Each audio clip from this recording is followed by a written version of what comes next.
Crown, on the example of which we learned massively that a Japanese car can be not just utilitarian, unpretentious, reliable, but also luxurious.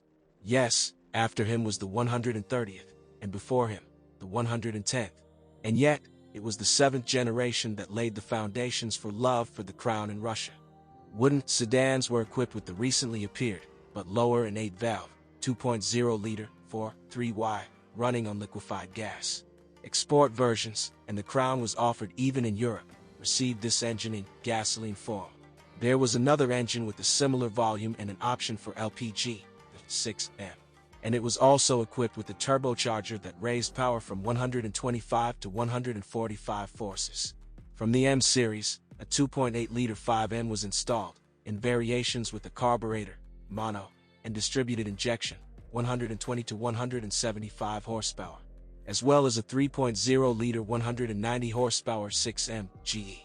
They did not leave the model without diesel engines, 2L and 2LT, 89 to 96 horsepower.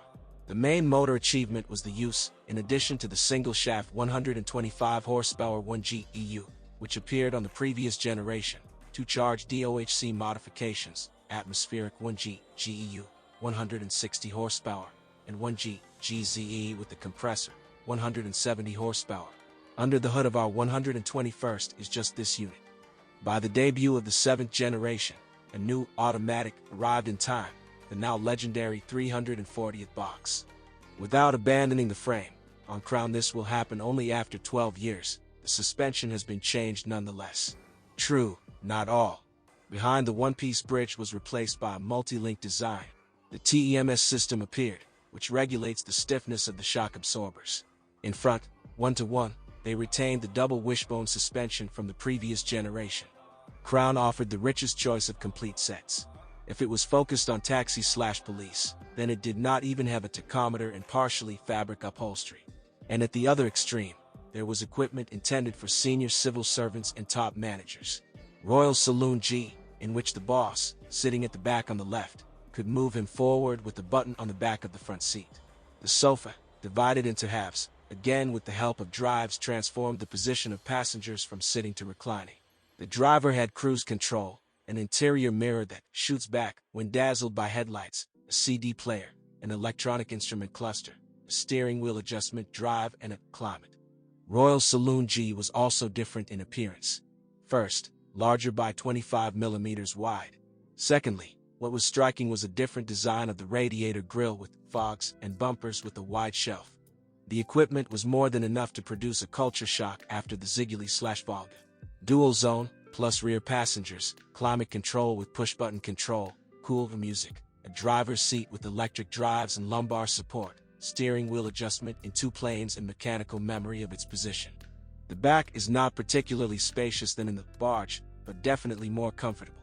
The sofa is stiffer, has an optimal profile and has the same longitudinal adjustment, albeit with a lever. Separate comfort is provided by the specified double climate and individual ceiling lights, and a filter located on a shelf under the rear window is responsible for the purity of the cabin air. Mid-80s. Then this minimalism in the spirit of expensive tube audio systems, or vice versa, looked relevant, fresh, but now at least it does not cause a desire to sprinkle everything here with mothballs. Yes, and with ergonomics order. Although the location of some of the controls by modern standards is unusual.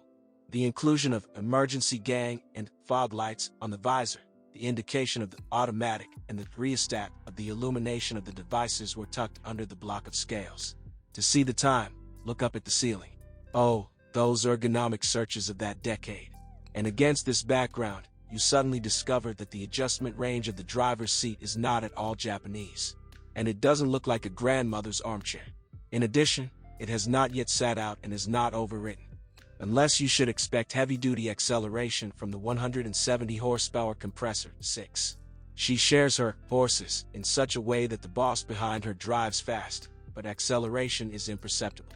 No low starts, slippage and all that street hooliganism that sickens white-collar workers. As you know, the drive supercharger starts to work almost from 0 speed, so the 1G GZE pulls faster from idle than its atmospheric counterparts. And for a full spool, the compressor goes to 2000. But this, of course, is not like the blow to the nerves with which the gas turbine is included in the work. Here, the turbo lift is organically woven into the thread of acceleration. It turns out moderately intense and at the same time intelligent. A similar epithet deserves a suspension that does not emit a knock or a brake and imperceptibly filters all the asphalt off-road with its numerous connections. No, on large potholes, the front end in an aristocratic way still lacks the rebound. This is a family trait inherited from the 120's closest ancestor and subsequently shared by many Crowns. In the city and on the highway it does not interfere at all. It is quite possible to feel like a Zybotsa manager, at worst, his driver. Coupe sharpness on the steering wheel, of course, no.